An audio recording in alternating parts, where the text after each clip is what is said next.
What's up, duelists? You already know what it is. Tier list time. After every major tournament, we got to take a look at the tier list. This tier list, I'm going to be doing things a little bit differently. I'm going to rank every deck, just every deck in Edison format that I've personally played or showcased on the channel or if you've seen on camera or whatever. I'm going to rank every single deck. So strap yourselves in. Make sure and click that subscribe button. We are on our way to 5K subs, which is going to be huge. I have some crazy stuff coming up that you're not going to want to miss. So make sure you're subscribed. Ring the bell if you want notifications. If not, no big deal. Totally understand. Become a member. $2.99 a month. Help support me throw these events like RBET3, which I don't know if you guys saw, but that was a really crazy event. It was really sick. Yeah, you know what it is. Let's start ranking stuff. Okay, let's start off with, I think, this deck that it had a little bit of hype last year. It had a little bit of hype, and it just never had the results to back it up. And that deck is Diva Frogs. I think Diva Frogs fell off, plus ratio, plus normal summon reliant, plus loses to oppression, plus L. Pardon me. Ooh, it's going to be a long video, I can already tell. This little guy, Diva Frogs, I'm going to put it in C tier. Yeah, I know, it's kind of crazy. You're a little too normal summon reliant. You're a little too weak to oppression. You have too many bricks between the Gilmans and the large frog engine. Salvage is only okay because it doesn't really speed up your deck all that much. I don't know. I don't love this deck. It has all of the weaknesses of the regular frog decks with not that much more strength. Like, you have the strength to be able to play around Mask of Restrict, which the other frog decks, which we'll get into, do already. So I think it's one of the weaker picks you could play in today's Edison format metagame. So I'm gonna put it in C tier for now. The next deck is a deck that did well at the last few RBETs. The deck is Lightsworn. Now, Lightsworn on its own has been proven to be not enough. There's not enough good cards. There's not enough 40 cards to really push Lightsworn over the edge. But if you start adding in cards like Chaos Sorcerer, Dark Arm Dragon, those types of cards, you know what? It becomes a pretty good deck. So Lightsworn, I'd probably put in B tier, but Twilight Sworn, I'd probably put at the bottom of A tier. So we're going to put it at the bottom of A tier for now, since the only lists we're really seeing are like the sort of mixed dark light decks that are succeeding. Those are the only ones that are really doing well. And those are the ones I'm going to rank, because as far as I'm concerned, those are the Lightsworn decks that I care about. The pure Lightsworn decks, all light monsters, that sort of stuff. Even the Christia Sworn decks, I think they are significantly worse. They're B tier, potentially low B tier sort of decks. Okay, next deck. I'm going to rank one of the best decks right now so we can put everything else into context. Diva Hero. I still think Diva Hero, despite not top 8ing RBET3, despite not living up to its hype as much, I still think it's an S tier deck. It's one of the most disgusting, hyper offensive, synchro fusion, special summon, however decks you want to call it. It's one of the best decks in the format. If you're building a deck, you have to build with this deck in mind. Miracle Fusion is a broken card when you have the engine to support it. Absolute Zero is very good, of course. Absolute Zero makes it so you don't lose stuff like Judgment Dragon, Bryonic pushes, that sort of stuff. And then, of course, on top of that, the deck gets to play the best trap cards. It gets to play Dark Arm Dragon, it gets to play Allure, it gets to play Future Fusion. It basically gets to play all of the best cards in the format, all in one deck. The biggest issue with this deck is consistency, and we might see moving forward that it might drop down to A tier, the high part of A tier, because of those consistency issues. You have cards like Malicious, Gilman, and Treeborn Frog, stuff that's not the best in your opening hand. You do have a lot of ways to convert it, potentially Dark Grepher, potentially Phoenix Wing Windblast to help you discard stuff, but you do play breaks, and that's the weakest part of this deck. Other than that, it's probably like top tier, high S tier deck for sure. But because of those breaks, low S tier. Okay, next deck. We're going to talk about Gadgets. I think Gadgets is actually pretty well positioned in today's metagame. Maybe I should talk about it a little bit more after the full tier list is set up, but I do think it does pretty well into the metagame. Even though it's very normal summon reliant, even though it gets absolutely blasted by DD Crow, or not DD Crow, Pulling the Rug, absolutely blasted, I still think Machina Fortress, Solidarity Gadgets, it's a scary deck. It's a scary strategy. It doesn't give the opponent a lot of time to really relax or play defensively. The right piece of removal at the right time, if they have a Wind Blast or a Knock for your set monster, for your hamster or whatever, or if they have like, Smashing Ground for your threat, then it can be a pretty hard deck to face. So I'm going to put it at the bottom of B tier. I think it's a little bit better than Diva Frog because Machina Fortress makes you a little bit less normal summon reliant than Diva Frog. Additionally, you can also play around oppression a lot easier with the gadget deck, and you can also, you can play around oppression and you can play oppression. Yes, it is a little awkward to play oppression with the Machina Fortress stuff, but you know what? You stick a Machina Fortress, you set an oppression, drop an oppression, whatever. They can't Cyber Dragon come back. It's a good deck. It's a good deck right now, I think. I think the Solidarity Gadgets, I would play it before I played Diva Frog in an event. I think it does well up against the Absolute Zero decks. I think it does okay versus the Lightsworn decks. Lightsworn decks probably a little bit favored, but overall, solid deck. It can struggle with Stardust Dragon, but if you play the 3 Phoenix Wing Wind Blast like you should be, then you should be golden. Alright, next up is a meme pick. Pick I've played once on the channel. A pick that a lot of people seem to really like for some fucking reason, and it's the Yellow Baboon deck. This deck is garbage. I don't really want to talk about it too much, but basically it's like really normal summon reliant. Some of your monsters are okay, like Hamster, but your deck is just incredibly slow. Your only threat, which is Yellow Baboon, it relies on your opponent running over one of your monsters in battle, or you crashing a monster, and you have to have 2 monsters in your grave to even summon it, so it's a brick in like a lot of the openers. You need like a very specific combination of specific spells and traps, and even when you open your best spells and traps, like I've played this deck, I've opened Dust Shoot, Solemn, Brain Control, whatever, and still just lost because my opponent will have those cards, but their actual engine is really good. Whereas like my actual engine is like fucking giant rats and hamsters and just like a bunch of like anemic shit, Ryko mill nothing, that sort of thing. There's no upside to the mills in this deck. It's just a weak deck. It's just a weak deck. It's very normal summon reliant. It has all of the issues, none of the strengths of the high tier decks. I could not recommend playing this deck in an event. Okay, next deck, Volcanics. Volcanics is, I think, a deck that a lot of people like, but a lot of people play pretty poorly. It takes a pretty, strong knowledge of tempo and that sort of stuff, threat analysis to play this deck. And also, this deck does have bricks, right? I mean, drawing multiple rockets when you only have 1 Blaze Accelerator sometimes isn't the best. Drawing multiple shells without the accelerator, it's pretty bad. So I think the deck, it's strong, right? It is strong to have that triple destruction effect, that auto Avarice being live. The 1900 Stratos is very powerful, runs over opposing Stratoses. While it is a strong deck, I can't competently put it higher or lower than the Gadget deck. I actually think it's a little bit lower than the Gadget deck right now. Because the Gadget deck kind of does what it does, but a little bit more consistently. And then on top of that, the Gadgets are stronger with Solidarity than the Rockets, and you don't sacrifice your battle phase. So if you have a Gadget plus a Smashing Ground, it's almost comparable to having Rocket plus Blaze plus Double Shell. It's the same thing, more or less, because your Gadget can still attack, the Smashing Ground removes a monster. It's like removing 2 monsters, but I mean, it's the same thing. But on top of that, you can do that every turn. You're still dealing damage while you're doing this. You're keeping your opponent's monsters out of play in a way that's not costing you life points, it's costing them life points. So I feel like these are comparable decks. They both struggle with pulling the rug. They both struggle with that kind of thing. But the Gadget deck just does it slightly better is another thing. And then also the Volcanic decks, they are often very normal summon reliant. You're often looking towards Floodgates or weird combinations of like Quickdraw and whatnot to try and mitigate the fact that you're normal summon reliant. And it's a little awkward, right? Because you want to play Royal Oppression to keep your opponent from spamming too much and overwhelming you. But you also don't want to play that because it costs life points, and so do your shells. You can't play Solemn Judgment. It's a little bit restrictive in the deck building. So I think the deck it's very good, don't get me wrong. I think it's definitely a deck you have to respect and test against when going into a tournament. But I'm referring, of course, to like the Volcanic Garden, Volcanic Quickdraw, Volcanic Control decks, Gravekeepers, Spy, that kind of stuff, Volcanic Monarchs. All of those variants is what I'm referring to when I'm talking about the Volcanic deck. Okay, enough about that deck. Let's get back to the serious contenders, Ancient Gears.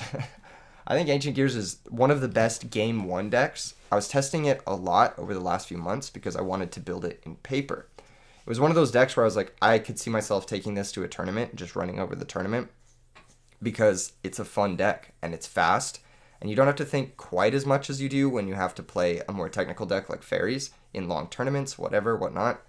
But the issue is that everyone and their fucking mother sides Cyber Dragon, so they can just Chimera Tech away your amazing monsters that you get to summon more or less for free, and then they have the amazing monster and you're struggling.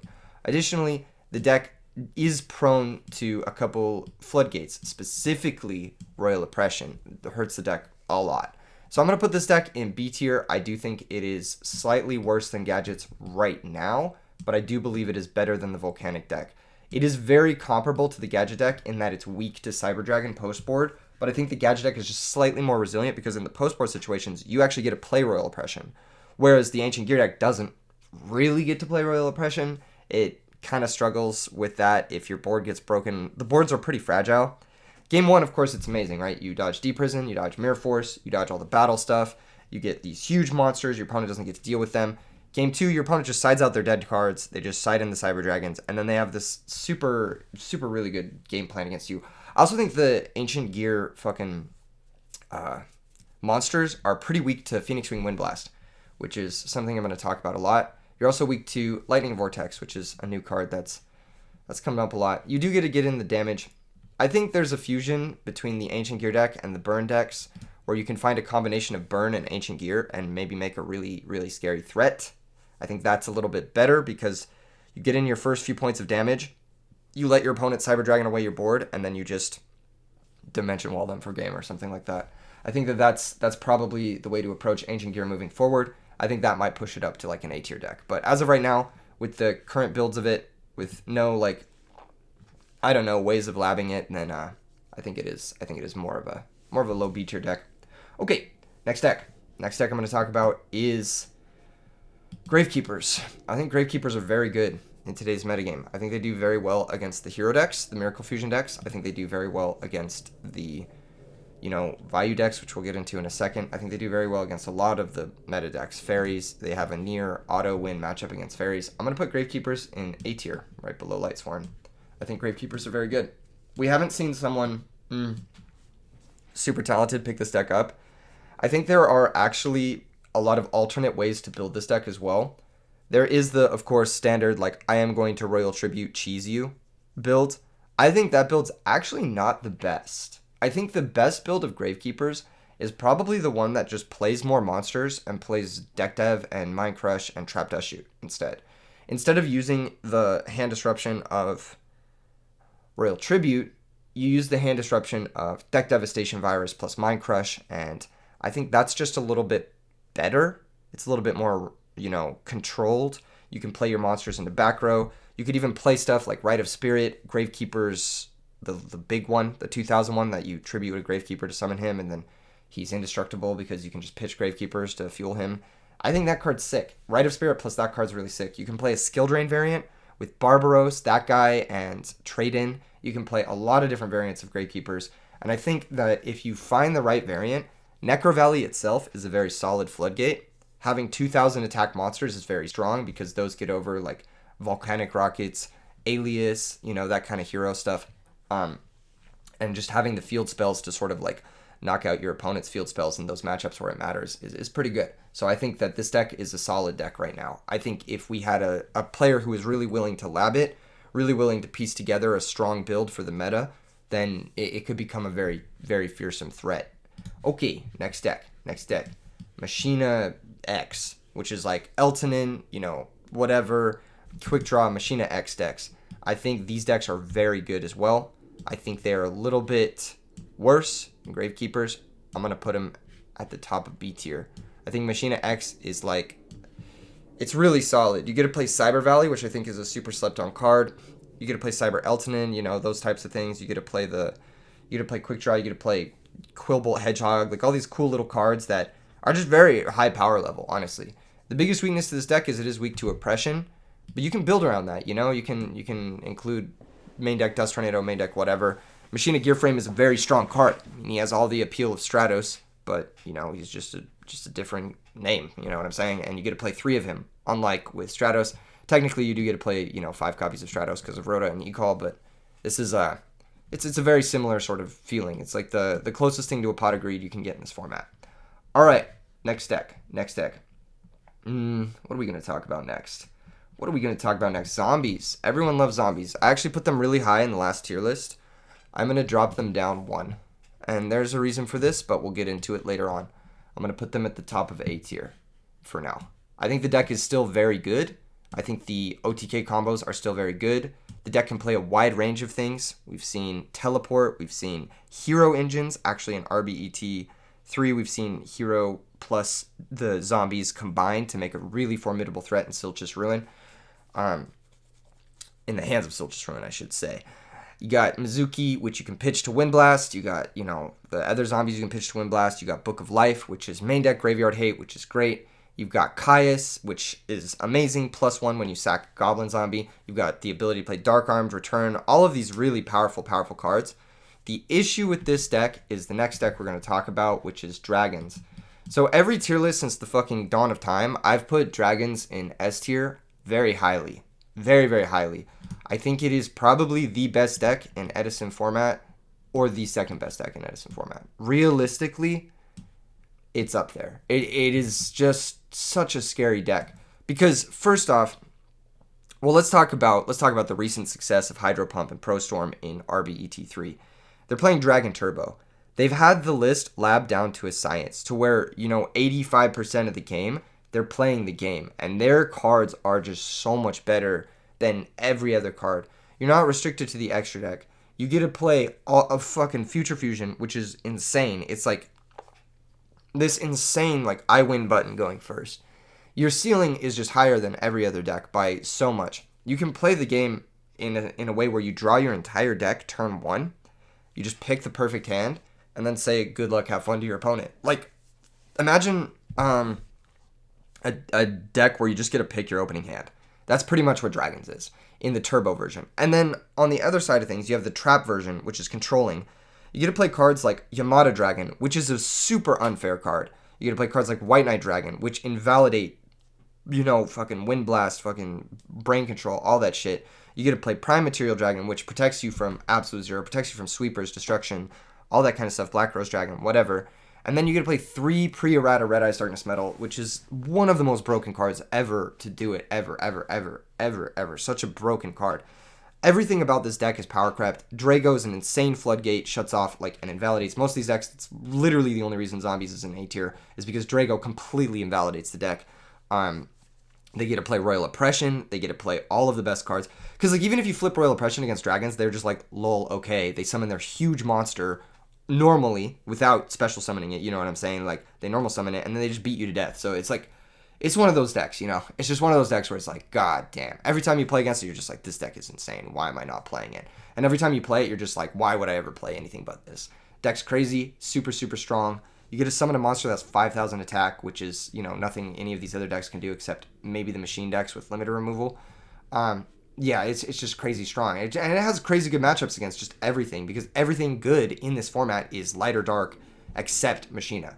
And that's why I put Machina X so high, is because Machina Fortress is one of the best ways to combat these Dragon decks. These Dragon decks, when they're the best decks, I think Machinas, I think Gadgets, they get a little bit better. Oftentimes, the Dragon decks will skimp out on Cyber Dragon, especially if they're playing Totem Dragon, especially if they're doing some sort of tribal strategy. The hybrid decks are only playing one Cyber Dragon in the side, as you can see. They do have ways to turbo into it, but they're just vulnerable to that early pressure OTK stuff that the Machina decks can put up really easily. So, I don't know. I think I think we'll see some fluctuation in these metagames. Not metagames, in these placements due to the metagame. I also think part of the reason why Gravekeepers is so good is that it's good against the Dragon deck. Yes, in this format, Necro Valley does not prevent Red Eyes from special summoning back from the grave, but it does prevent you from doing things like banish Wyvern to summon Red Eyes. It does prevent you from doing things like, fucking magical stone excavation, targeted whatever. And actually, I don't know. Actually, I need to check that if it's. I'm pretty sure it's not. You know what? Let's check that right now. A little bit of ruling info. This is gonna be a long video, by the way. But you know what? If you're out here, leave a like. I want to see a bunch of likes. I know a lot of people watch these, but for some reason my likes been going down. I want to see like fucking a bajillion likes. You know what I'm saying? I want to see a bajillion 1 trillion likes. Yeah. Yeah. Yeah, okay, so, yeah. Basically, if they try to magical stone stuff, then Necro Valley stops that. It stops Avarice, which stops some of their, like, comebacks power with going through the red meds more than once, basically. So, I think Necro Valley is still strong against the deck, even though it doesn't stop specifically red med. Okay, next deck. Quickdraw. Quickdraw has been performing pretty consistently. I think it's one of those decks where it's just like, it'll put up a top and no one will be surprised. And it'll probably continue to put up a top forever. And I think it's a solid A tier deck. I think it's a little bit worse than Lightsworn, but it's a little bit better than Gravekeepers just because of results. So that's where I'll put Quickdraw right now. I think Quickdraw is just a very consistent deck. It does what it does. It has good spot removal. It gets to play Caius. You mill Dandelion, you get a great advantage. You have Lonefire Titanial, which is a solid threat. You have Quickdraw Dandy Drill, which invalidates a lot of the strategies, particularly Diva Frog, the other frog decks. They really struggle with that. Drill Warrior is very powerful. I mean, just getting to reverse toolbox any monster you've already used. One card Black Rose, very strong. You're just playing a lot of really strong value cards, and that does well in just about any metagame as long as you're playing tight, your list is tight, and you're drawing a little bit hot. I think the issues with this deck is that it is slow. It doesn't have a huge amount of damage output unless you're including ways to sort of speed it up or you piece together like a crazy Nitro Warrior turn. Oftentimes, the most damage you can deal in one turn with this deck is like somewhere in the ballpark of 4,000. So you can't really OTK decks. It is a little bit reactive. I think Raikou, Hamster, Caius, they are obviously better when your opponent's not playing Dragon Turbo. Dragon Turbo kind of invalidates those reactive cards to a degree. But there's a lot of variance with this deck that, you can play the Volcanic stuff, you can play the just the shells, you can play the whatever. I think the best variants right now are including tech copies of stun monsters like Thunder King to loop with your Drill Warrior to put up against dragons. I think those lists are very solid. You can do a lot of different stuff with this deck. It's very versatile. Quickdraw plus Dandelion is a solid combo. You really can't go wrong with it. The only issue is that it's restrictive to your extra deck and it's weak to oppression. But those two things are mitigated by the amount of spot removal you get to play. You get to play Wind Blast pretty effectively. It's a good deck. I think it's a good deck. I think it's a solid A tier deck. And it's a consideration for anyone getting into the format. I think it's a great newer player deck as well. So definitely check out that deck if it's a deck you enjoy playing, if it's a deck you think is fun. It's also a deck where every game's pretty different. Like, you're never playing the same game twice, so it's a pretty interesting deck for long periods of time. Okay, next deck. It's a deck we talked about a lot at the beginning of the format. I even have a video that's like really popular for some reason, like the 4 best Edison decks or whatever. It's like a meme clickbait video. And I talk a little bit about Fish OTK, and you know what? Fish fucking blows. I think it's just like bad. Like straight up. I think it's like an F tier deck. I keep dropping it lower and lower because it just keeps doing nothing. I think in a format where everyone's removal is like Phoenix Wing Wind Blast, everyone's playing like ways to interrupt OTKs in like degenerate ways, like the deck just keeps getting worse. It's a combo with 4 choke points that requires 5 cards, and it requires you to draw specifically Coelacanth plus Sweeper plus whatever. It's weak to Oppression. It's weak to every trap card in the game. It's weak to just about everything. I mean, you just walk right into all sorts of interaction, and it's one of those decks that I think moving forward, if you're high on it, you got to figure out a way to fit Monarchs in it. You got to figure out a way to fit other stuff into the deck just to make sure it can even compete in the early to middle game against some of these other decks. Otherwise, it's just on its own, just Fish plus Frogs, F tier deck. I would not recommend it. I think it's just a little too weak. Okay, next deck. Next deck I want to talk about. Let's talk about Hero Beat. Hero Beat's a cool deck. It's like a stun deck, but also, you get to play a fun little themed engine. You get to play Captain Gold, which searches for this card here on the screen, Skyscraper. You get to play all of the Floodgates. Hero Blast and Gemini Spark are both very good cards. I think this is a solid A tier deck. I think it's even better than Lightsworn. It's going to top more consistently than Lightsworn. It's going to give you more consistent draws thanks to the e-call and reinforcement of the army, etc., etc. The biggest issue with this deck is you want to play Royal Oppression, but you can't. Because you have 7 cards in your main deck between the 2 Cyber Dragons, the 3 Miracle Fusions, the Call of the Haunted, and the Starlight Roads, however many Starlight Roads, that conflict with the Royal Oppression. So you can't main deck Royal Oppression. I think that's the biggest issue with the deck. But on top of that, you're not that fast. All your special summons come in the late game, or they're reactive like Cyber Dragon, or they need you to have played some amount of the game like Call of the Haunted, that sort of stuff first. So the deck is a little bit susceptible to things like Gadgets. I think Gadgets kind of beats up on this deck pretty badly. I think the Ancient Gear decks can do a number on this deck because they don't care about skill drain. They just summon a huge monster and they're like, lol, nice skill drain, bro. I think this deck can struggle with some of the more unfair decks. Like, I think this deck struggles with zombies. I think it struggles with fairies, which is the next deck I'm going to talk about. And I think it can struggle with Quickdraw if you don't find specifically skill drain early on. But that being said, it's a very consistent deck. You can do your thing as consistently as possible. You get your Rhoda Stratos +1 almost like 90% of your openings. Stratos gets you a wide variety of options in the deck. It gets you Alias, which turns on Gemini Spark, which gets your engine rolling with the Hero Blast and just draws you extra card. You know, it's very nice. You can search Captain Gold, which allows all your monsters to get over bigger monsters. You can search for Elemental Hero Ocean, which turns on your Miracle Fusions, lets you loop the Stratos, pop back row, that sort of thing. The deck is very good value-wise, and if you're a strong player at, you know, just understanding the game and don't really want to think too much about what your game plan is because the game plan is pretty straightforward, this is a solid deck, and I think you're going to do well with it as long as you're playing well and siding well. Okay, the next deck, like I said, I want to talk about is Fairies. I think Fairies is an S tier deck. I think it's very good. Yes, I know it didn't get top 8 RBET3, but it got 9th, all right? It got 9th. And I think when you're thinking about the matchups, and when you're thinking about how this deck performs, it has a favorable matchup against almost every single deck in the top S and A tier. The only deck it doesn't have a favorable matchup against is Gravekeepers, and I think it's like 50-50 with Dragon Turbo. Maybe a little bit Fairy favored, maybe a little bit, but it depends on how many Ryos you're maining. It depends on how many like tech cards you have for that matchup specifically. But I actually think that this deck is significantly better than just about anything else you're doing. The biggest issue with Fairy is that if you fuck up once, you will die for it. You can't misplay with this deck, which means for long tournaments, it's really punishing. It is not very user-friendly. Like, you can't just pick up this deck and do well with it. You have to understand a lot about the game in order to do really well with this deck.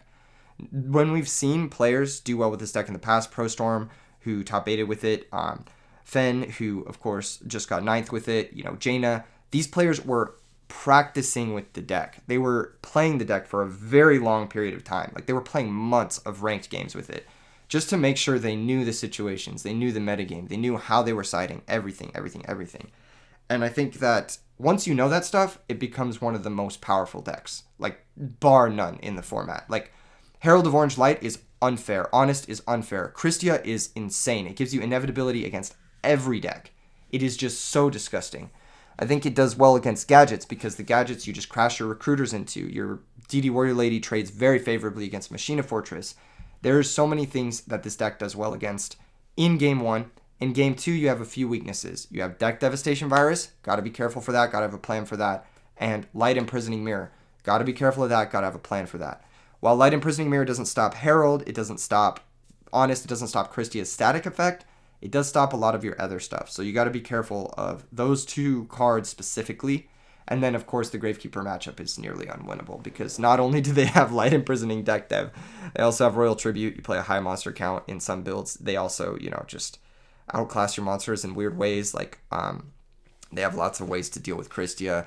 Necro Valley stops you from adding stuff back, stops you from summoning Soul of Purity and Light, it stops you from doing a lot of different stuff, stops you from activating Freed. So I think the Fairy deck is a little bit bad against Gravekeepers, and that's why I also have Gravekeepers in A tier. As more people practice the Fairy deck, as more people get used to that deck, more people are going to play it because it's just fucking insane. And the Gravekeeper deck is going to get even better as more and more people play that. Okay, next deck I want to talk about. Should we get into it, or should we get some of these meme picks out of the way? Let's get some of the meme picks out of the way. Alt Win, Morphing Jar, Empty Jar. This deck, it is really good. It is really, really good when you get set up. You usually need like a turn or two to get set up, and the brick statistics is a little bit around the same numbers as Dragon Turbo. The issue is Dragon Turbo is an alt win that has a good B plan, whereas Morphing Jar is an alt win that has no B plan. So I'm going to put it in E tier. It is significantly better than Fish and Baboon, measurably so, but because it bricks and just loses when it bricks, that sucks. And then, of course, DD Crow. DD Crow really hurts this deck. So you have to have the right metagame where a lot of people are slimming on DD Crow. Maybe more people are playing Dragon Turbo, that sort of thing, where you can just FDK them with a Needleworm, that kind of stuff. But I think DD Crow just hurts the deck a little bit too much, and it has no B plan. It is a solid alt-win deck. If you're into combos, if you're into that sort of thing, you can put together stuff. It's also a little weak to Phoenix Wing Windblast, so more Phoenix Wing Windblast is bad for you. Very, very bad for you. Okay, another meme pick, Benkai dot deck. I think this deck is solid, actually. I think it's one of those decks where I'd play it. I'd play it here and there. I think it's a little bit better than Morphing Jar, but a little bit worse than, you know, everything else above it. So I'll probably put it in D tier. I think it's cool. I think it's a little bit interesting. You get to use stuff like Gravity Bind and Level Limit Area B and Messenger of Peace, and you just try to survive until you have a 4-card combo that ends the game. That's kind of cool. There's lots of ways to tutor the pieces of your combo, which is nice. But you do need to find Giant Trunade, and the Giant Trunade does need to resolve ultimately, so it's okay. It's a combo deck that's kind of interesting because you do get to play Royal Oppression. You're not weak to Grave Hate. You could play D-Fissure. You could play pretty much any sort of Floodgate that you want. Your deck plays around almost every single Floodgate, which is really cool. So you can play the sort of like Floodgate stall package until you've pieced together the Benkai OTK, which does give it a lot of upside over this sort of stuff. You can also like randomly like kill people with like just an Iron Blacksmith, whatever his name is, equipped with like a United We Stand or something. You can like sort of put together a jank victory here and there, but ultimately I think it is worse than just like the decks that are summoning Akaias, so I'm going to put it in D tier. Another deck that I think is very interesting and a little bit slept on, albeit a lot worse now with the new rivalry rulings, is the Alien decks. I think Aliens are pretty interesting. They have a lot of unique tools. They have Offering to the Snake Deity. They do get to play all the Floodgates similar to the Benkai decks. The monsters all have really good stat lines. They can attack over things like, you know, Stratos very easily with the Shock Trooper. They trade very effectively because they have the Ammonite, which is this deck's Blizzy. Lets you make Cosmic Fortress Golgar, which is one of the best synchros in the format. Honestly, just one of the best synchros in the format. I think this is a C tier deck. I think it is a C tier deck. I think I've been a little bit harsh on the deck in the past, but I think it's very good. You can play it with Thunder Kings. You can play it with all the not stall stuff, but the stun stuff that does well against the top tier decks. You can metagame very effectively towards beating these. And then on top of that, you have a solid B plan with like Offering to the Snake Deity. The Planet Pollution Virus is a solid one of in the list. There's a lot of really cool cards this deck gets to play. I think it's a solid C tier deck. It has a lot of unique tools that not a lot of other decks have.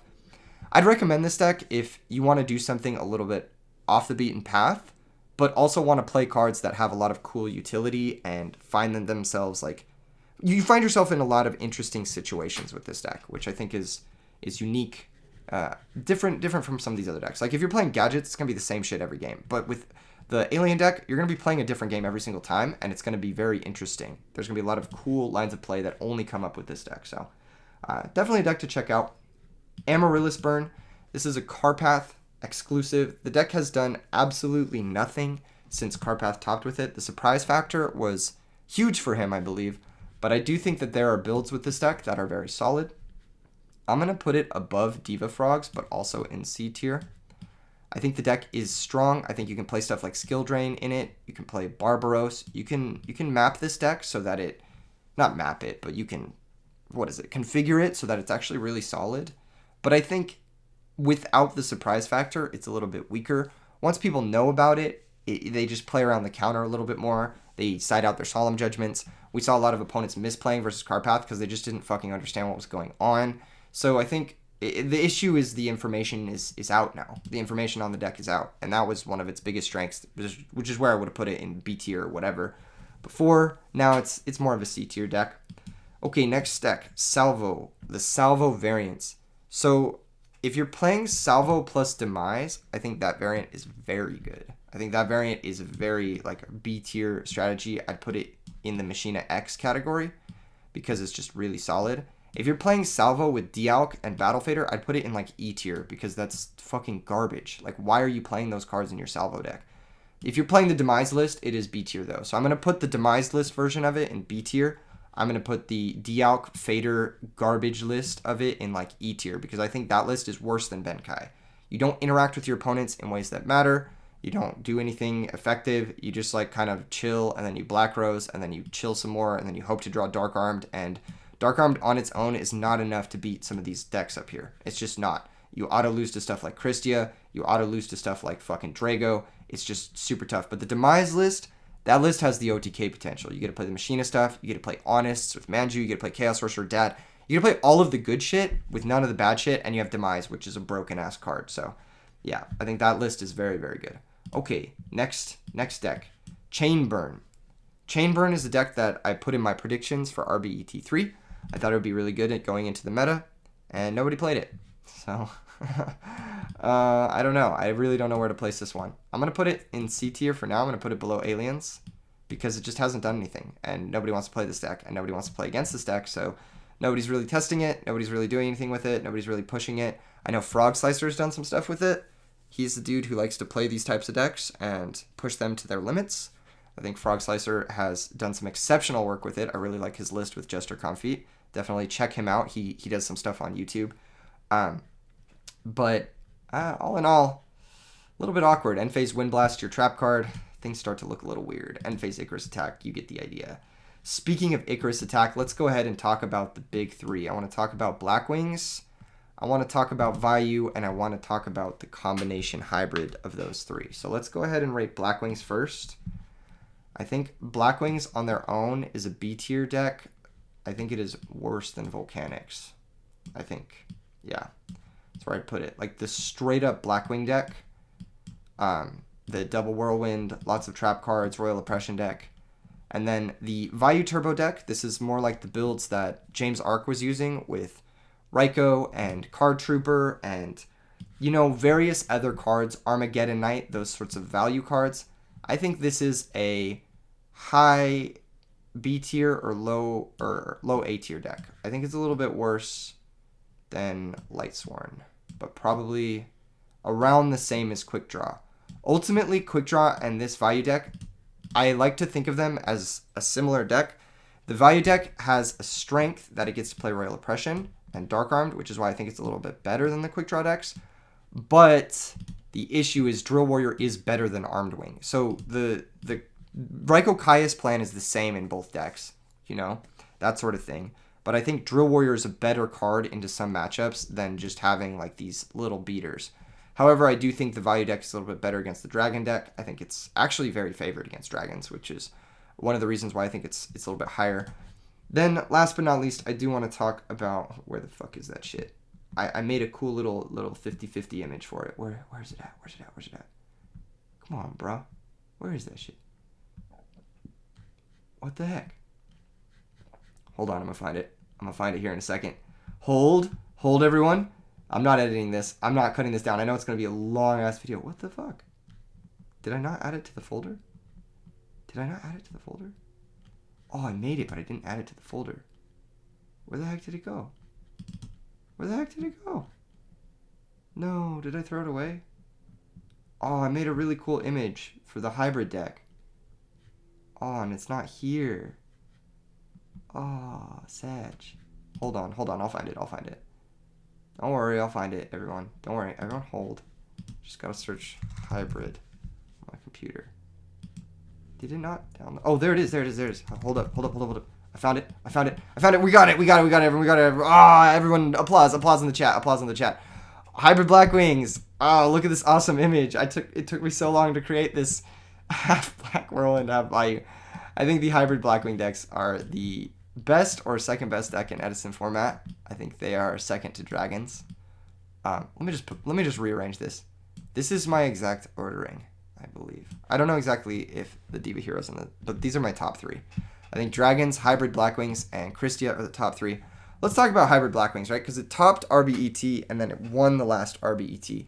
This deck is fucking crazy. Like, you have the insane start of Greffer or Armageddon Knight plus, you know, ratio. And then you have the insane start of Black Whirlwind plus Shura, which is like the best of both worlds. You know, you get the best of both worlds. Going first, you have the nut cards. Black Whirlwind is really the only card in the format comparable to Future Fusion, in my opinion. I think Black Whirlwind gives you the similar level of advantage throughout the course of a game that Future Fusion does. Unfortunately, Black Whirlwind is a combo card. You need another card to summon with it. So the Vayu decks that play Raikou and Caius, you can't play Black Whirlwind on its own because you need the Blackwing monsters in order to combo with it. Well, if you just add the Blackwing monsters over the Raikou Caius, you get to play it. You get to play the best card. And the thing is that the Blackwing monsters are better than Raikou Caius. Kalut is fucking insane. That card is so broken. Fucking Shura is insane. You attack, you summon a Vayu, and then on top of that, you build the deck with the knowledge of drawing the Vayu. So, like, here's the thing, right? The regular Blackwing decks, they don't want to draw Vayu. They don't have a lot of great ways to convert it. They have to normal summon it. It makes it so their Shuras are worse in the future. It's just a bad draw. It's a weak draw. However, in the hybrid decks, you have Greffer, you have Wind Blast, you have Regeki Break, you have whatever the fuck, you have Triple Icarus Attack. You have a million ways to convert them from being in your hand into being measurable advantage on the field very quickly. Greffer plus pitch Vayu plus summon Armed Wing is 4,000 damage on the first turn of the game. The Turbo decks actually really struggle with this deck. I think this deck does very well there. And then on top of that, this deck gets to play Deck Devastation Virus much more effectively than both the regular Blackwing and the slower Vayu decks does. I think that because you got fucking turn 1 Blizzard plus Special Bora or whatever, you know, you can make that sort of stuff. Even Kalut Whirlwind is a turn 1 Armed Wing, which makes the Virus live. You have 3 Vayus so that when you do Virus, your Armed Wing in the grave actually gets converted. It's just a very threatening deck, and it's much faster and much more streamlined at presenting the threats than both the Raikou Caius Vayu and the, regular Blackwing decks is. I think this is one of the best decks.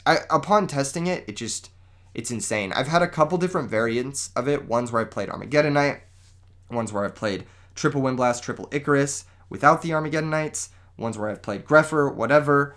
I think Monster Gamer 13, I think his version from RBET3 it just really complements the strengths of the deck. It really does a good job of showcasing the power of the deck.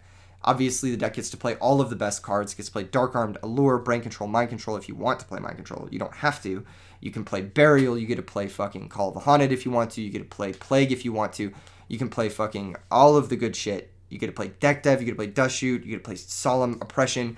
The deck isn't hurt by anything except like Consecrated Light, which the Fairy deck can play, and like just random little things like Compulsory Evacuation Device on your synchro, but that requires you to be going first. That requires the opponent not having Wind Blast on your back row to, force it through. And at that point, you're oftentimes getting hit with the Vayu, or they can chain Deck Dev, they can chain Icarus. You're getting 2 for 3. It's so.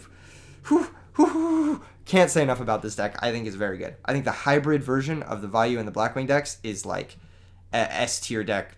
Perma staple. I don't think there's anything in the format that could ever push this deck out of S tier unless everyone and their mom is playing Consecrated Light.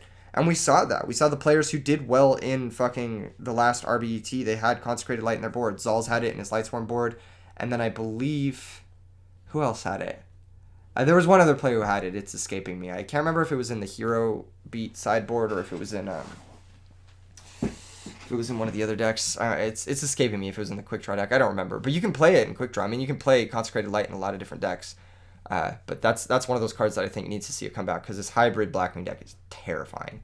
It's so fast. The issue is like, yeah, maybe you can parry their opening, but then if they just draw another copy of that opening, like let's say you stop the fucking Armed Wing plus Greffer, okay, then they just drop double Whirlwind Shura because you've spent all your resources stopping their first opening. They have another opening, and then that opening is just as threatening because Shura Kalut, it's dangerous, it's deadly. And you killed the Armed Wing, Shura Kalut gets them a Vayu, and then all of a sudden they have follow-up in the grave.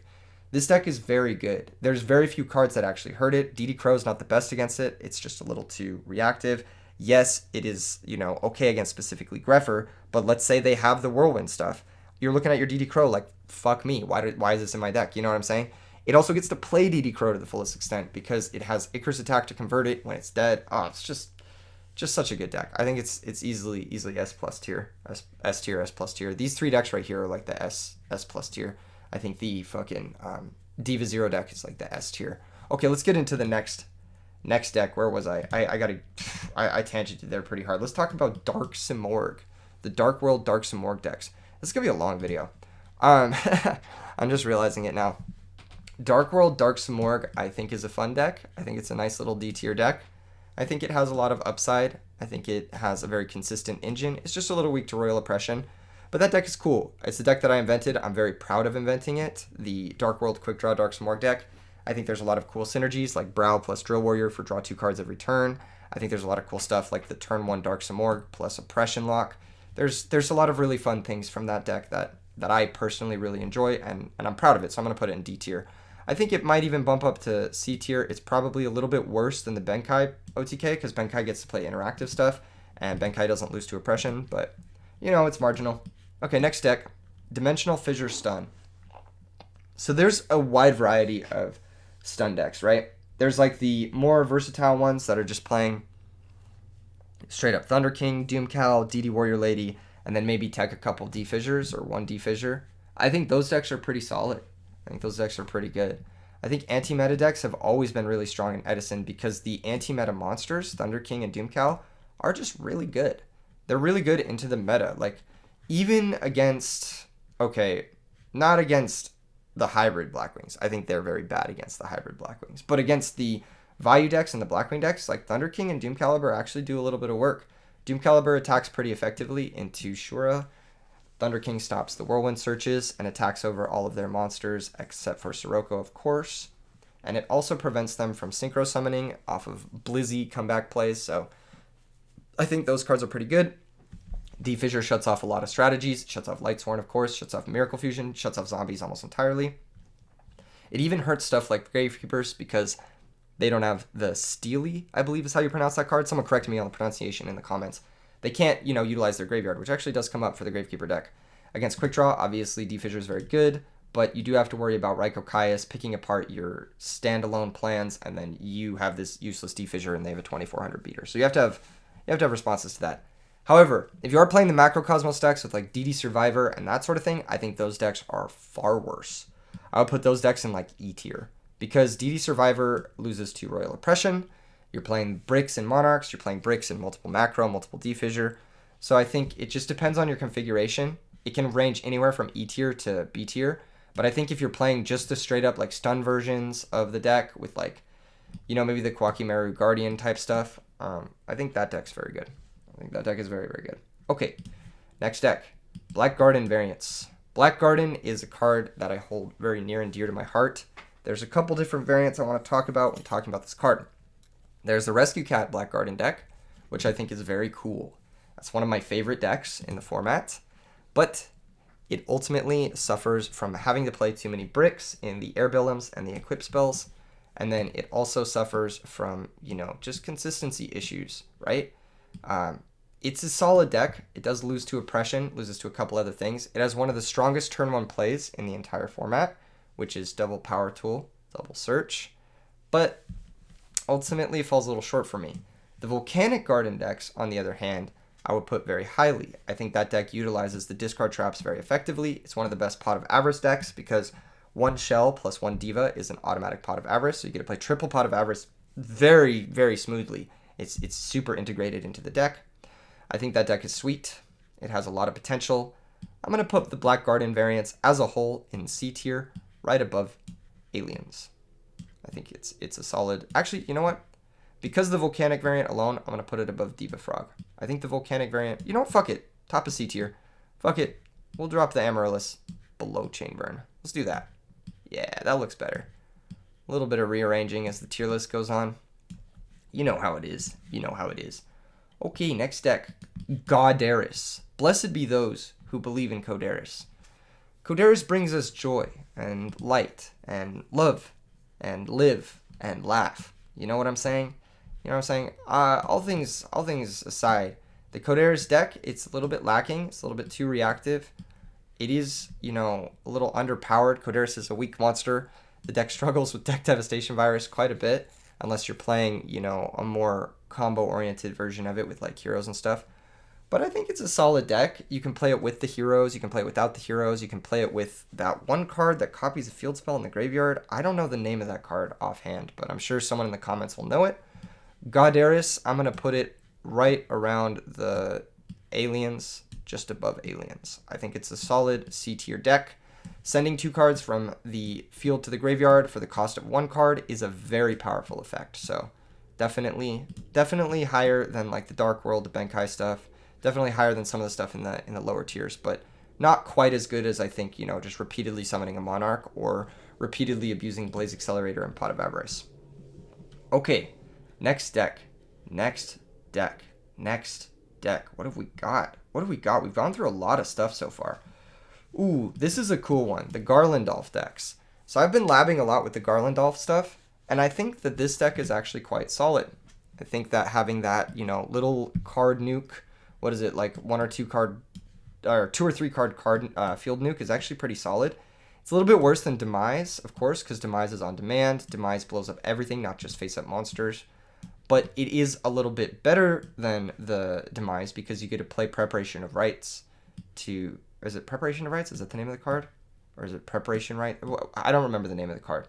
But basically, the card turns into a Pot of Greed in the middle of the late game. So I think this deck is actually much better than all the other decks in the C tier. I think it's actually the top of the C tier for me.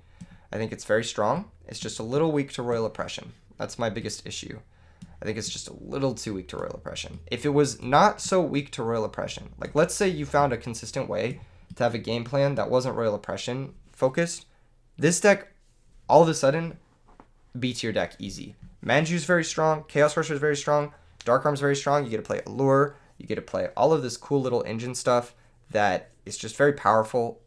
You get to play the late game Pot of Greed in Preparation of Rites, you get to play the Raikos very effectively. I think the deck is actually very slept on. It's just a matter of finding the right list. I've actually played a list recently with the zombie engine in it, which is cool because if you sacrifice an onboard Goblin Zombie or Dandelion or Sangan for the ritual spell, you can chain block Garland so that Starlight Road can't be activated in response to the effect. So that's a cool little list that I've been messing around with. But ultimately C tier for now. Next deck, Gigaplant variants.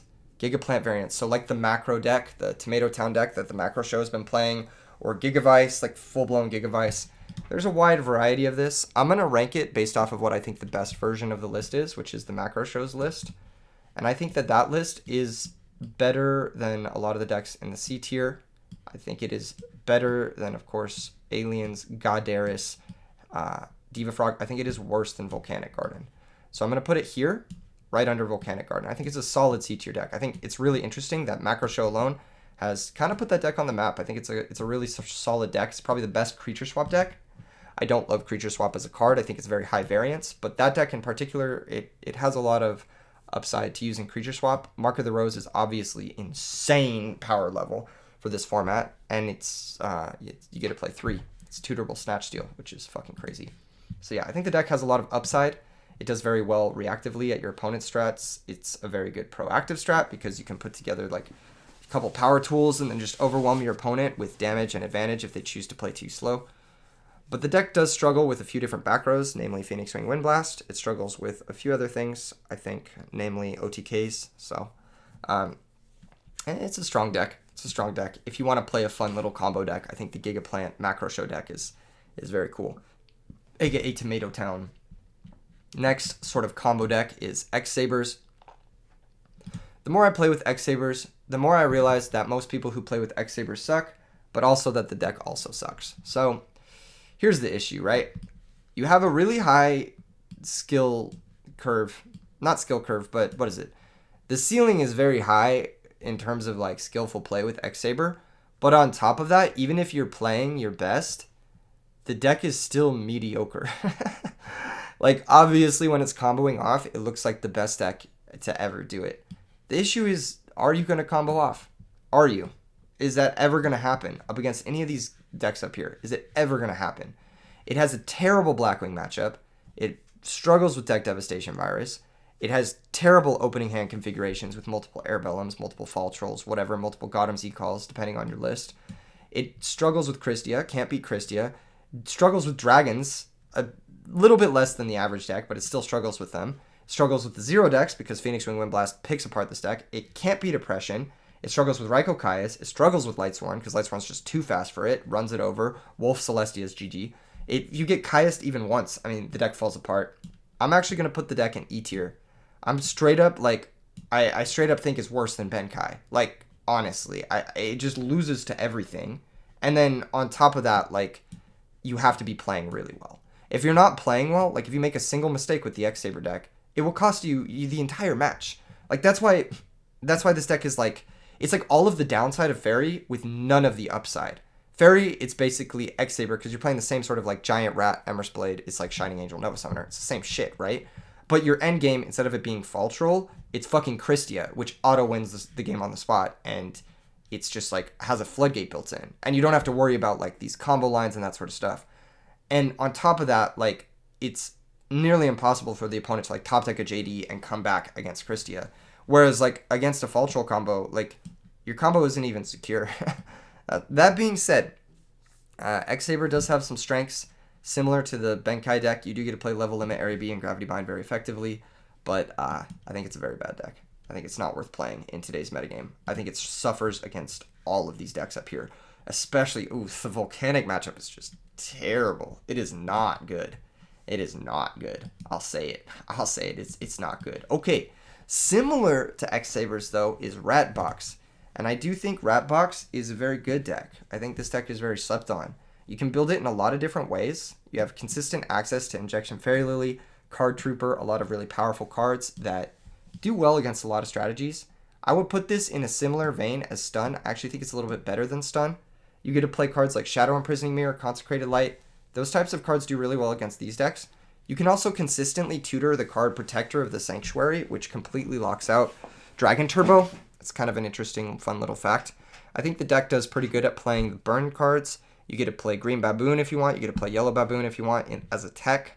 But you're not locked into the Yellow Baboon, like, Solidarity garbage card pool. You get to play cool cards like DD Warrior. You get to play cool cards like Fossil Dyna and tutor it very effectively. It's a strong Book of Moon deck. You get to play, all of these really cool cards. You can build the deck a billion different ways. You could even build it with gadgets if you want to. You can build it to take advantage of Death's Lakuta and the Flip Effect monsters, which I have a list of that, and I've made a couple videos with. I haven't uploaded those yet, but I'll get into that more in the future. I think the Ratbox decks are very good.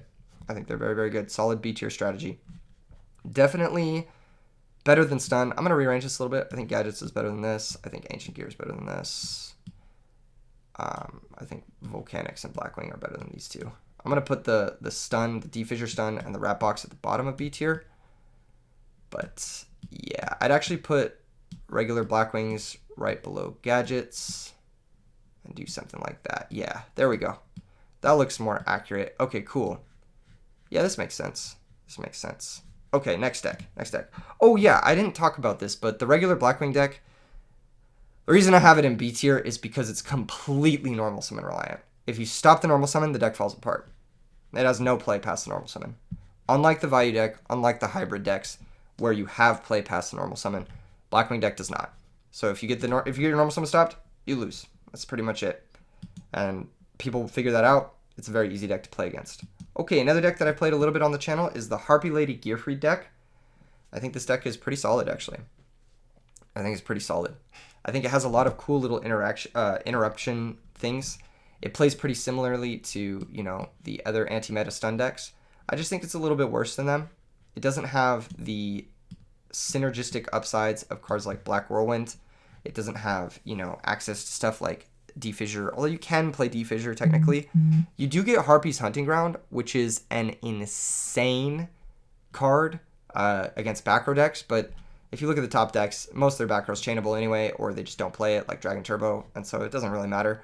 You aren't weak to Oppression, which is nice, but you are very normal summon reliant, so you have to play your own Oppression, and then you also have to play Cyber Dragons on top of that. It's a little awkward. You are forced to try and piece together these 2-card combos, and sometimes it's awkward. You'll draw multiple Smoke Grenades with multiple Harpies and not a Hunting Ground, vice versa. Cyber Harpy Lady is an underwhelming card. It is ultimately a Lajin, so I would like to see more of this deck do well, but I think as of right now, it's got to go in D tier, actually. It's got to go right below Benkai. I think it's a little bit better than the Dark Smorg deck, but a little bit worse than the Benkai deck. Okay, next deck, Chat Burn. I know, this is the one you guys have been waiting to see. Chat Burn, I think, is very good. I think it's a very, very good deck. You cannot sleep on Chat Burn. I'm gonna put Chat Burn above Ratbox or below Ratbox. I think Ratbox is a little bit more consistent version of the Chat Burn deck, but the Chat Burn has reach, which is cool. You get to play the Desk Koala. If you guys don't know what Chat Burn is, it's a deck that my chat invented. It's a Burn Chaos Monarch deck. It's kind of wild. It's got a little bit of everything. I did a video on it. It's a very popular video. It's like my chat accidentally created the best deck or whatever. Definitely check that out after this video if you want to see more about the Chat Burn deck. Okay, next deck, Immortal Bushi. The Immortal Bushi deck. This deck is a lot of trap cards, a lot of hoping you draw the right trap cards, and praying, more or less. It's a little awkward. You can't tribute Bushi under Solidarity to DDV because of his claws. It does have some downside in that if you draw too many monsters, your monsters really do suck. Like a 1200 monster really does suck. I think this deck is worse than the Morphing Jar deck, probably, because it's a low power level deck. The synergies are cool. The synergies are cute. The high trap count can randomly cheese you wins, but you're going to struggle with everything above this, I believe, playing Immortal Bushi. You'll probably do well against Xsabers, though. Okay, next deck, Rock Stun. I'm using Grandmark because that's the only rock monster I have on my computer that wasn't Morphing Jar, but Rock Stun is usually like Fossil Dyna plus Kawaki Meru Guardian, that sort of stuff. I think this is worse than the Defissure Stun decks, and I also think it's worse than like all this other stuff if you're playing high rock counts. Speaking of high rock counts, I think the Evil Hero Dark Gaia decks are actually pretty solid. They are a little inconsistent, but I'd say they draw more consistently than Dragon Turbo, and they have a similar game plan to Dragon Turbo. Unfortunately, they don't get Future Fusion as effectively as the Dragon Turbo decks do, but you still can play Future Fusion. I always place this deck higher than its results. I do think it is really dummy strong, like just really, really dummy strong.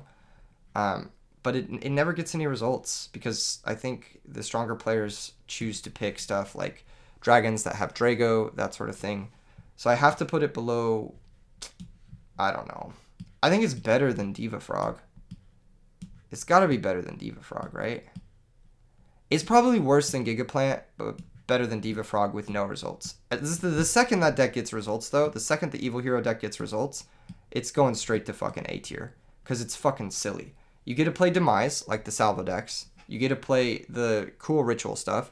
You get to play Manju. You get a really powerful draw engine, triple trade-in, card destruction. You get to play triple Dark Calling, which is like Miracle Fusion on steroids because you can pitch from your hand instead of the field, which is much better, obviously, because you don't have to summon your Valkyrion or whatever brick. You can just have it in your hand, and Dark Calling can be live that way. You don't need to set up your grave in order to use it. So I think this deck is very good. It's very slept on. I think not a lot of powerful players are looking at it. It's a little oppression weak, but so are all the other combo decks outside of the hybrid Blackwings. So, you know what I mean? That's just the trade-off. Okay, the other deck that is similar to the Gaia deck is the Doomsworn decks. These are the Lightsworn insect decks that I've played a little bit on the channel. These decks are insane. I think they're very good, actually. Unlike the Lightsworn decks, you don't need to hit 4 names for JD. You just need to hit 2 insects, or 1 if you're playing Aztecapede. These decks are very fast. They're not reliant on their normal summon past the first mill. Unlike Lightsworn, Lightsworn can be oftentimes very reliant on their normal summon. And you get to use Magical Merchant to its fullest extent. Magical Merchant's one of the most powerful cards in the format, and I think it does exceptionally well in the Doomsworn versions of the deck. That being said, there's, obvious brick potential, drawing Aztecapedes, drawing Doomdozers, drawing like multiple Magical Merchants, which are slower. And the Lightsworn deck doesn't have those issues. You can also, have bricks if you choose to include the Judgment Dragons, choose to play like too many things here or there. I think the Doomsworn deck is much better at utilizing Monster Reincarnation because you can pitch an insect, then get back Doomdozer, drop that on your opponent. It does 8,000 a lot more consistently, but it is also much weaker to Royal Oppression than the regular Lightsworn decks because you don't get a fully utilized Celestia, that sort of thing. I'm hesitant to put it higher than B tier, but you know what? I do want to put it in B tier. I think it is around this sort of area where you have the insane Lightsworn mill potential. You do also have the insane merchant draws. and that makes it a little bit better than these decks down here. You have a lot more OTK potential. Double Doomdozer plus like literally anything kills your opponent. I mean, it's just a really fast deck. But I don't know. It might be worse. It's in this area of like, yeah, it's probably B tier, but why would you ever play it over regular Lightsworn? That's really what it comes down to. It's like, yeah, this deck is solid if you want to play Magical Merchant and have a fun time. It is technically better than all of these decks in C tier, but why would you ever play it over regular Lightsworn? Because regular Lightsworn is the same deck, loses to the same shit, but it's just a better deck. So it's one of those weird things. Whatever. Flamvels is a deck that I rated pretty highly in the last video, and I think I'm going to stick by that. I think Flamvels is actually a solid deck. And there's a reason I'm going to put it in A tier, actually. I'm going to put it below... Hold up. I'm going to put it below Lightsworn, Vayu, Quickdraw, but above Gravekeepers. So Flamvell Firedog is very good. Obviously, it's a very good card. And there's a Floodgate that I think is really, really powerful if you look at this top sort of field.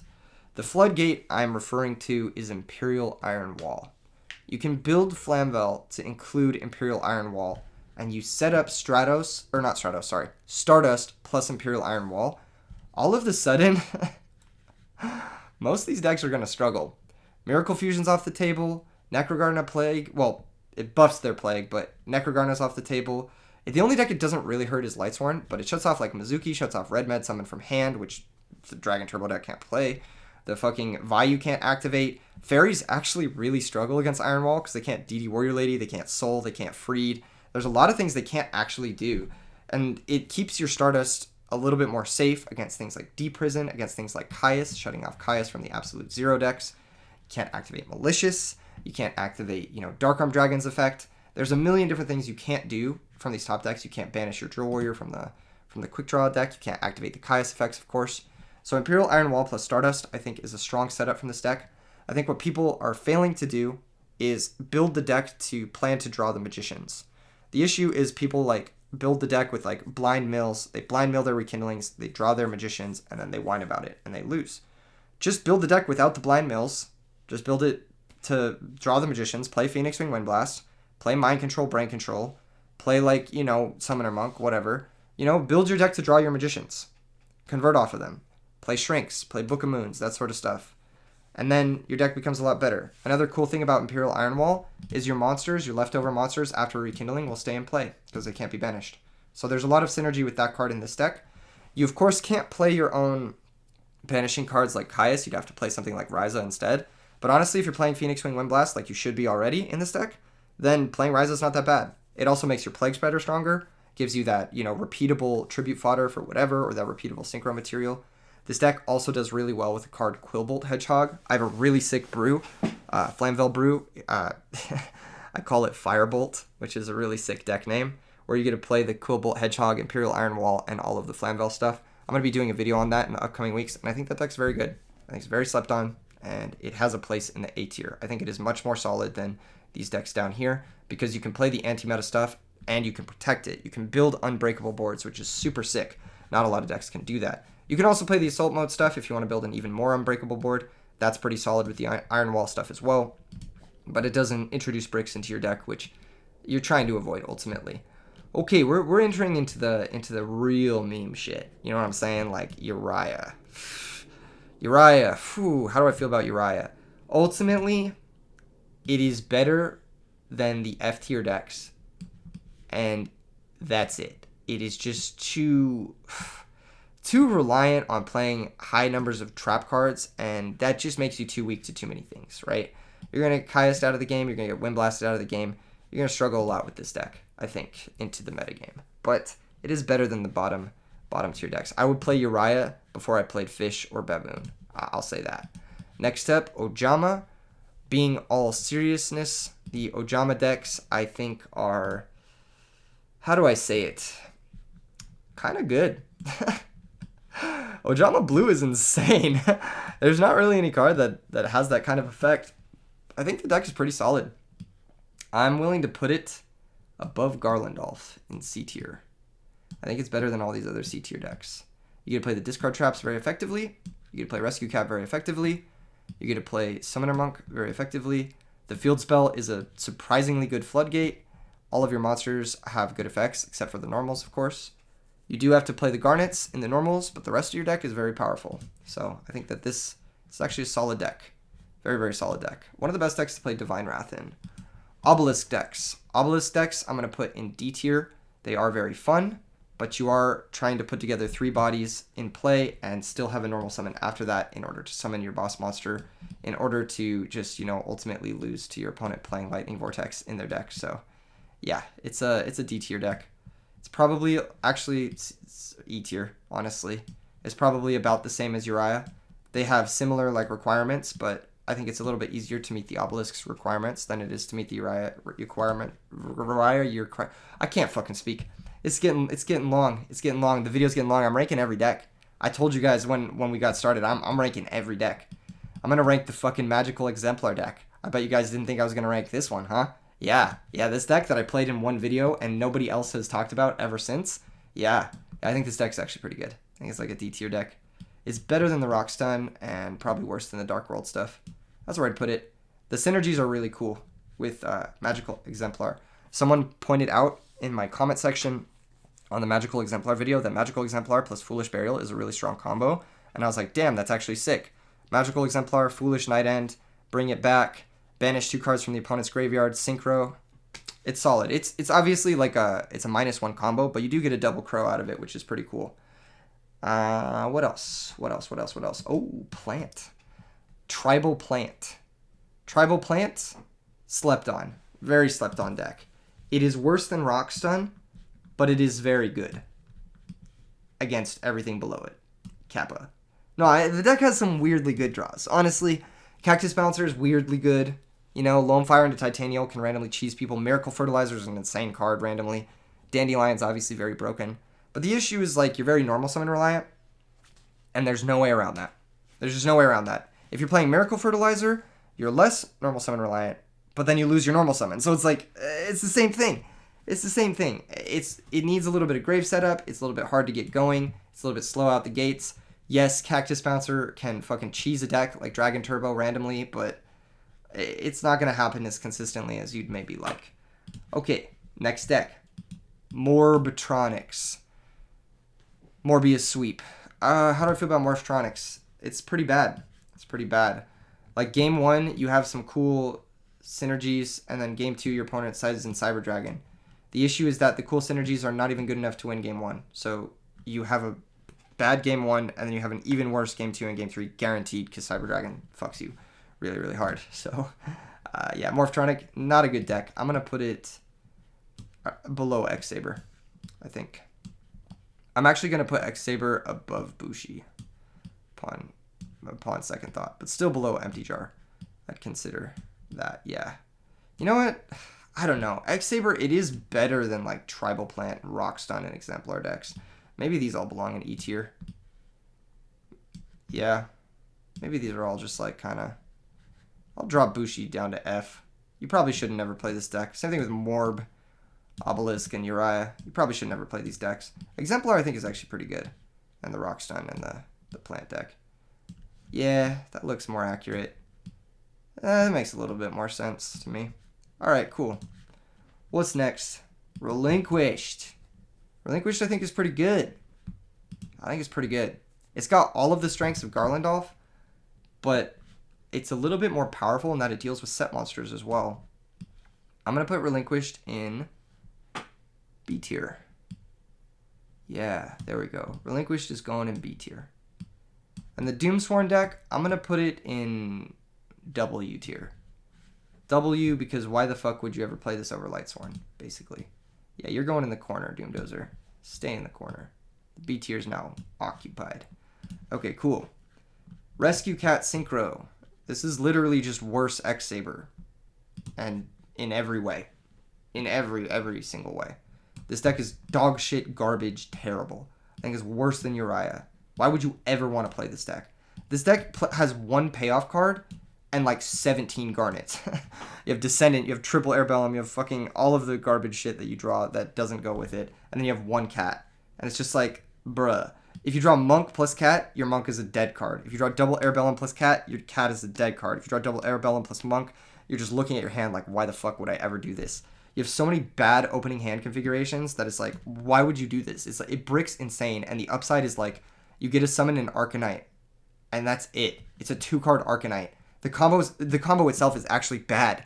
Like, it's not even good. Like, 2-card Arcanite, you can do that in the fucking Exemplar deck easier, and it's better. You know what I'm saying? So it's just like, why would you ever play that? I think we're nearing the end. I think we have a few more decks we got to rank. Mega Rock Dragon. This deck is actually so fire. I think this deck is actually really solid. You get to play Merchant. You get to play all of the Rockstone cards. It's like better Rockstone because you have a proactive plan B. Whereas Rockstone, the plan B is just like hope your trap cards do something. Whereas Mega Rock is just like, I'm not relying on trap cards. I'm just going to cheese my opponent with a huge monster at some point in the game.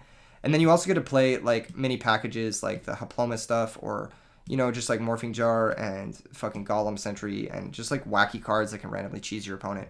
It's about as good as the Dark World strat. I'd say it's pretty similar. It's a Merchant strat, ultimately.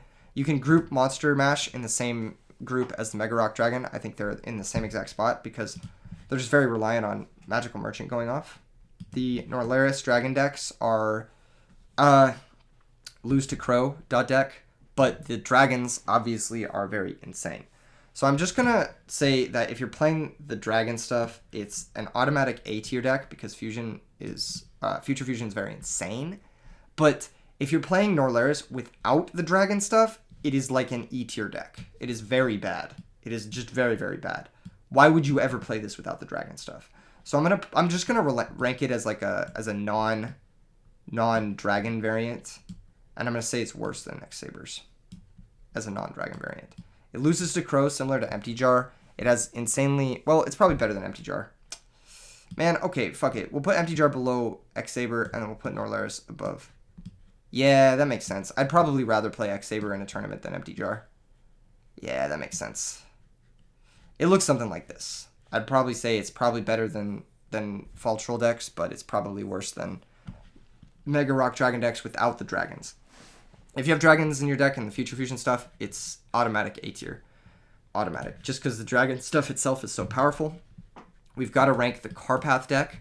Of course, I think the Carpath deck is very good. I think it's very, very good. I think Carpath Engine is very underexplored. I think it has a lot of potential. That's going to be an A tier deck for me. I think it has a lot of really cool stuff going for it. Ancient Fairy Dragon is an insanely powerful card. Mausoleum of the Emperor being tutorable, it helps you play around Oppression. You have huge monsters, you have a lot of OTK potential, you have great synergy with Phoenix Wing Windblast. You get to play Machina stuff if you want to. You also get to play the zombie stuff if you want to. You can play all of the good engines, and they fit perfectly into this deck. Debris Dragon being a 1-card field nuke, and then activating your Gear Town is very good. There's a million different things that make this so good. So good.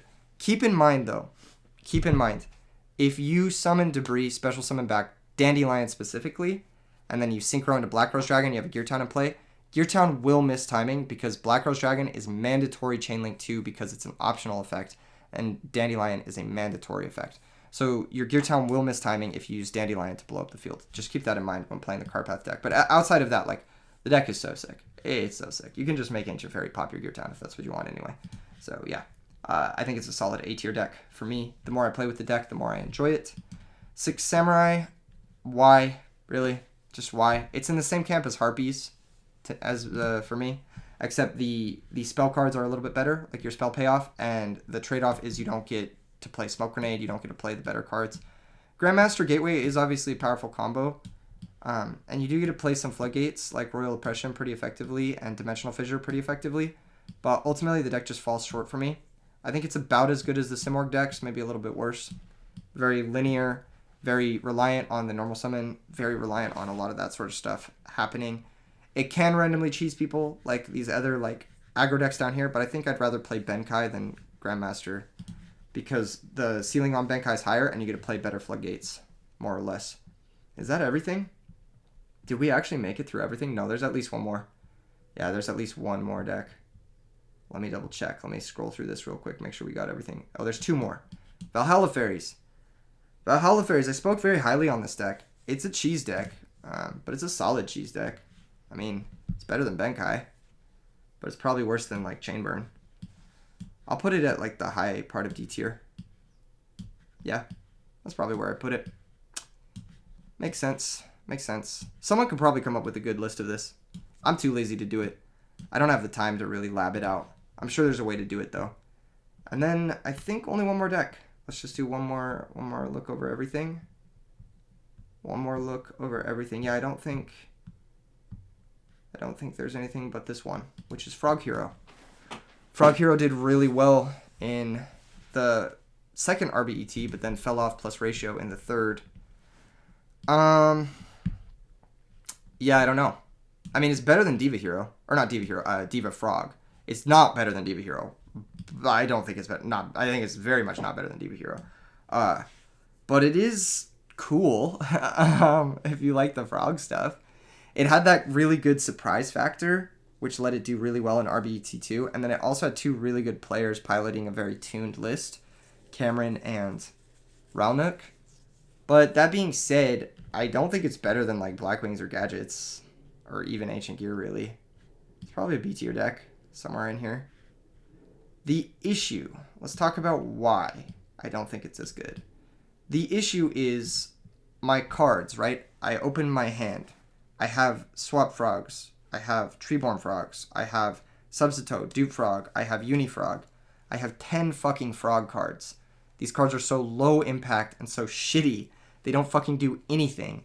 And then on the other hand, you've got Ecall, Rhoda, Stratos, Alias, Double Malicious. You have fucking Ocean. You have 7 cards.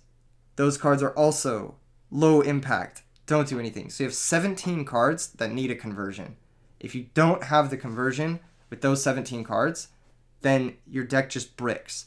And because half of your deck needs a conversion, and you need to draw an equal amount of conversion to to opener, or even more conversion than opener, you just draw the wrong ratios sometimes. Sometimes you draw too many conversions. Sometimes you draw too many discard traps and monarchs. You don't find a Treeborn Frog, and then your deck just falls over, and you don't have a way to convert those cards into actual advantage. Or sometimes you just draw too many of the frog cards and the hero cards, but you draw like one Miracle Fusion, your opponent outs your Absolute Zero. Or you draw like one Caius, and it's just not enough to win a game. So the issue with the deck is that you draw too many of the conversion, or you draw too many of the fucking setup. It's like setup plus payoff, and you need to draw the perfect amount of both. There's no way to filter your draws. You're just kind of hoping, basically, that you'll draw 5 and 5 of each, or slightly more conversion than your setup, and it's the right amount. And then if your opponent interacts with either side of it, and you've drawn too little of that side, then all of a sudden you're struggling. So I think the deck struggles more so with itself than with the actual payoff. I think Absolute Zero obviously is an insane payoff. It's very good. It has a spot in the A tier and the S tier in different decks as well. And I think obviously the Monarchs are very good, you know? They're very powerful. I just think that the Frog engine itself is the biggest weakness to the deck. If you can slim on the Frog engine, maybe go down to like one Swap Frog or something. Don't play Unifrog, that sort of thing. Maybe you can make it more consistent by having stuff that helps you convert those heroes into actual advantage, that sort of thing. But until then, I'm inclined to put it probably above Ratbox, but below Volcanics. Yeah, that looks about right. Okay, let's do a once-over on the tier list. Make sure everything looks right, everything looks appropriate. And then final messages, I suppose. This is the June every deck in Edison format. Every deck ever in Edison format. There are no other decks in Edison format. I'm just kidding. There's still a bunch of decks that people have yet to discover, yet to reinvent, reinvest in, you know, place on this tier list. There's a lot of decks that could even be in the S tier that haven't really fully been explored. I think the Evil Hero Dark Gaia is one of the ones that could easily climb the ranks. There's a few other ones that could climb the ranks. Chain Burn could climb the ranks. Valhalla Fairies has the ceiling. It has the ceiling. I mean, Christie is a broken card. It auto-wins a lot of matchups. But I think this is my tier list. Let's go over it one more time. S tier, we've got Dragons, which means most likely Dragon Turbo, but also the Trap Dragon decks. I think both variants are S tier decks, probably the best deck in the format. I think Blackwings Hybrid, which is half Vayu, half Blackwing deck, half Vayu Turbo, I should say, half Blackwing. Obviously, Vayu is a Blackwing card. I think that is an S tier deck, probably the second best or best deck in the format.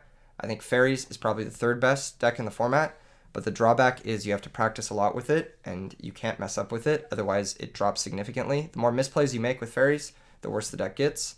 I think the Diva Hero deck is still very, very good. I think it's a very, very powerful S tier deck. I think you can build it in a lot of different ways. It gets to play all the best cards in the format. Biggest issue is the bricks, of course, Gilman, Double Malicious, that sort of thing. The A tier, we have Zombies. I think Zombies is a very, very powerful deck. It's just a little normal summon reliant, a little weak to oppression, and it struggles a lot with the S tier decks. I think it struggles with Fairies and Dragons in particular. It can do all right against the hybrid Blackwings thanks to Book of Life. It can do all right against the Diva Hero decks thanks to Book of Life and sideboarded Kaikus and stuff like that, but it just falls slightly short of being an S tier deck, I think, upon revision of the last tier list. Hero Beat, I think it is just a very consistent deck. It does what it wants to do consistently. The ceiling is not that high, but the floor is very high, so it can just do what it wants to do consistently. Lightsworn, it is very inconsistent, but it is proven that it can top. The good draws are insane. The ceiling is very high. The Vayu deck, like the old school Raiko Kaius, I shouldn't say old school because it's like, what, been like 8 months since people were playing this as the number one version. I think this is a solid deck. Can't really go wrong with Raiko Kaius, Dark Arm, that sort of thing. Quickdraw, same thing. Raiko Kaius, it's still very solid, still very powerful engines. I think Drill Warrior does very well against the Frog decks, does really well against a lot of the other decks, like Blackwings if they don't have oppression. I think Flamvel is a very good deck. I think that it's underexplored, underrepresented. Same thing with GK. I think these three decks in the A tier are speculative picks for the A tier, but I would personally, as a duelist, as a competitor, I would personally consider taking any three of these decks, the Carpath, the Gravekeeper, or the Flamvel, with like a newer, more tuned list to a tournament, and having that surprise factor, having that I don't know what my opponent's doing factor. I would consider taking these three to a tournament over something like, I'd say, even gadgets, because my opponent knows what the gadget deck does. You don't have that information edge. And right now, these three decks have that information edge where your opponent doesn't really know what they're going to be doing. You could have a wide variety of builds. There's no like labbed or solved version of Flamvel, Gravekeeper, or Carpath deck. In the B tier, we've got Machina, very solid B tier Gatekeeper, I believe, or A tier Gatekeeper. It's right around that area, you know. If you're not better than the Machina X decks, then you're not going to be good enough to be in the A tier of this format. It has very good matchups against the Absolute Zero decks. It has very good matchups here and there. It just struggles, of course, with Cyber Dragon. Cyber Dragon comes down, eats your whole board, all of a sudden you're reversaled, and that's going to happen every single game, 2 or 3, at least once per match. The Black Salvo Demise decks, I think, are very good. They are probably better than everything below this just because it's incredibly fast. You can OTK out of nowhere. Demise is an insanely powerful card. You can get turn 1 Black Salvo into Ancient Fairy Dragon, pop a Gear Town if you're playing Gear Towns. You can play the Machina stuff. You can play Chaos stuff. You can play Dark Arm. You can play all the best cards. You can play Future Fusion, that sort of stuff with Jinzo, whatever you want to do. You can play, it's just a very, very versatile deck as long as you have Demise in it. I should honestly use Demise as the thumbnail for this deck because whatever. Gadgets, okay. Strong deck. Blackwings, normal summon reliant. Ancient Gears, loses a Cyber Dragon really hard. Volcanics, normal summon reliant. Frog Hero, inconsistency. Giant Rat decks, underdeveloped but very powerful. Very, very, very, very powerful because you can tutor anything. Chat Burn, powerful because chat. Defissure Stun, powerful because Defissure. Relinquished, powerful. Everything below this, it's below this for a reason. You get the idea. Smash like, subscribe. Hella long tier list. Ranked every deck in Edison format as of right now. Make sure and leave a deck in the description, not in the description. Leave a deck in the fucking comments. There you go. Leave a deck in the comments if I forgot about it. I'm pretty sure I forgot at least one deck here. So just let me know. Let me know. Anyway, smash like, subscribe. Peace out, everyone.